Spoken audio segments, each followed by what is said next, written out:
here we have, which college uses a humbler cross? You have 3 crosses here. That's a cross, by the way, the T. The taw is a cross. You have, here you have 5 dumbbell type crosses, and here is a dumbbell cross, and it's called a cross potent. But which one of these, I may have given away the answer.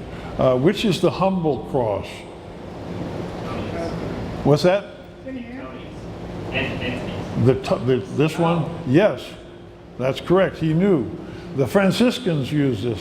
St. Anthony's, he was the first major Franciscan. He had a following. He followed St. Francis in Assisi, and the taw is considered a foreshortened cross, and therefore is humble. These both are cross potents, and of course this is probably the most potent of all, with 5 of them. Next, this is St. Cross, by the way, St. Cross College, which you can see. But now, who would embrace these colleges and who would fear them? So, who would embrace them and who would fear them? Well, I'll try to speed things up and answer my own questions. Here is a Hartford College, which has a cross patty with a fitch in foot it makes the cross either an object of offense or defense. You can either use it to poke with the sharp end, or you could plant it in the ground as a defensive measure. So it empowers the cross.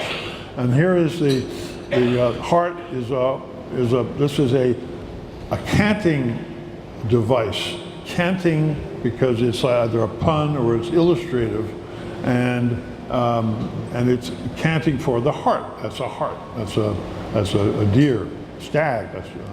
And this one here, this one is the Dominicans, and you would fear them if you were. You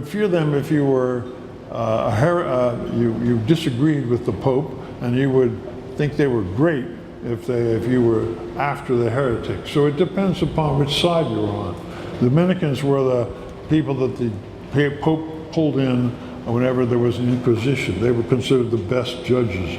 And here is Bishop Selwyn of Litchfield, and he would also be an enforcer of the doctrine, but it would not be Catholic doctrine. In this case, it would be Church of England. Moving ahead. What? Could I ask a question? Yeah. Blackfriars Hall is in London. It was where Queen Catherine, Henry VIII's first wife, was judged. Yeah. But there's also one in Oxford. But there was another one in Oxford? Another one in Oxford. Yeah. And it's a very prestigious institution. Yeah. So what is the sign of a cross? Let me answer this question quickly. This is the answer is it's used by quite a few different branches of. It was used before the Reformation. It was used by the Reformation by evangelicals, and it was used after the Reformation but it's a popular Protestant, and pre-Reformation it was a popular emblem of the church. We're on question 8 now. Why should we feel good about chevrons? Well, if you're a Mason, it's a Mason symbol. We should feel good about chevrons because they are protective. They are like a roof, and they are also a Mason's square. So the Masons love this, and unfortunately, when you cut it in half, it doesn't look quite square. It's a big problem they have with trying to. That's why Merton College used to have a demidiated, a cut in half coat of arms, and they decided, look, it was crazy. You either lost your squareness or you only had a bend. A bend is just one of these, one side. So they got around it by just saying, let's just show one half of that family. Go ahead. Again, significance of the Catherine's wheel. We saw this before, and we talked about it already, so I can move on. Next one, 10. What do roses signify? Well, we have members who are roses, but in this case, they represent either House of Lancaster, the red roses, or a House of York, which is the white roses. And it's sort of an odd thing that Henry VIII used red roses. And he went back. He was a Tudor, but he went back to the red roses of Lancaster. It's still a puzzle. Not all questions about heraldry are answered. Next one, question 12. This is my favorite, the martlets. The martlets, remember I said the martin was a famous bird in heraldry. Well, the more famous still are the martlets. And you'll see the martlets here. There's a martlet, there's a martlet, there's a martlet, there's a martlet. This is not a martlet. And this is not a martlet. This one here is not a martlet. Although, I'm going to talk about it. The martlet, as a bird, if you look at it, even though it's red here, in Cambridge, the Earl of Pembroke had a red martlet, and even though they're black here and the gold here, the martlet is noted for having no feet. Well, why is that important? It's important because it's a symbol of the intellectual life. Why is having no feet an intellectual symbol? The answer is they are caught up there. Tennessee Williams had that in one of his plays. He said, there's a bird that can never land. Yes, Orpheus descent. Or the Orpheus, right. Anyway, so it's a bird that can't land, so it's up there flapping away, and the reason it relates to the intellectual life is your work is never done. Every time you take away on the outside of the onion, you get inside, and you get more things to discover. It's a never-ending process, which is why universities stay in business, because we need them to keep on this process. Why this is red? Somebody decided to make it red, but they're usually gold or black. And this is a Teddy Hall, St. Edmund Hall. This is a Cornish chough. Cornish chough. It has feet.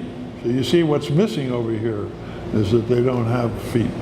Now, why do I have this blue thing down here? Well, the interesting thing is it's the opposite. Notice that this is facing the wrong way. You're supposed to face dexter or left if you are in proper heraldic form. This Twitter bird faces the wrong way, number one. Number two, it has the wrong message. The message is that for 140 characters or 280 characters, you've said it all. So that is why this is sort of the opposite of the martlet. So I think we can move on. So this is where I went, Trinity, and you see the griffins. That was Sir Thomas Pope used griffins. Remember, the king of the air, the eagle. This is the head of an eagle, king of the air, and then the body of the lion. Boy, you should be scared. Here is an example of the full griffin. Downing, that's what 10 Downing Street was named after, Mr. Downing. And Newnham College, they still have women's colleges at Cambridge. So we can move on. Big birds. One of the symbols of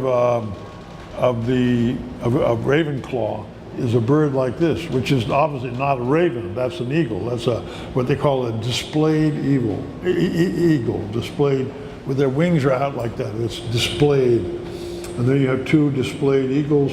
What do they sig? Eagle. They sig. Well, yeah. Go ahead. Why does that one eagle have that star in the middle and the others don't? All right. What they do sometimes is they want to make clear that it's the college and not the family. So the family was Queen Philippa of Hainaut, wife of Edward III, and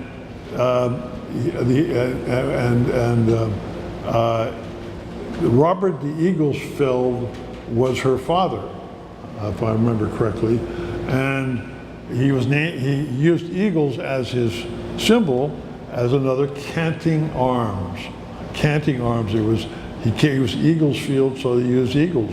I mean, they could have had a field in there some way, but and it's enough to take one part of the coat of arms. And here, it was the arms of Baron Audrey of Walden. And you notice there are martlets here, another kind of martlet, two martlets. So he was considered himself, he considered himself a seeker of knowledge. Next. Okay, here's some more pelicans. Pelican is another of my favorite birds. The pelican is in his piety, both cases. In his piety means that he's wounding himself. Wounding means to wound himself. And the medieval understanding was that the pelican fed his or her young by piercing its chest with their beak and then feeding the blood to the little babies. So you see little chicks here. This one lacks chicks, but this one, how you see the chicks. Artistically, this may be better because they have a problem here with space. You know, it's a very difficult thing to do with three parts. Heraldically, it's not a good thing. Anyway, modern ornithological research tells us that that's not what they do. They have a little sac, or they're disgorging something which they store under their beak. Two theories, and that it looks like they're wounding themselves just because they push their beak against their chest to promote the process of contracting their pouch. They have a pouch, as you know. They don't show the pouch. That was a symbol of Christ. Yeah, I was going to get to that. So the reason this is such a popular symbol is it's a symbol of Jesus dying for us and feeding with his blood, feeding us. It's a metaphor for the chalice. Okay. Thank you for reminding me to say that. All right, next. Well, by the way, a modern interpretation is this symbol of parental care. So what's a shell signify? Some people here have special interest in that. In this case, it's the Via Santiago. That was, you'll see, I've been on the Via Santiago, but I didn't go very far. My wife has also been on the Via Santiago and Pamplona. We went a few miles, but they go all the way from all over Europe to Santiago de Compostela, and the church in just north of Portugal in Spain. That's what this is. This means somebody did it. It's like having done the Hajj if you're a Muslim. If you did the Via de Santiago, you are Camino, the Camino Santiago. You're getting grace in heaven. So there's the shells again. These are Nautilus shells. This is different.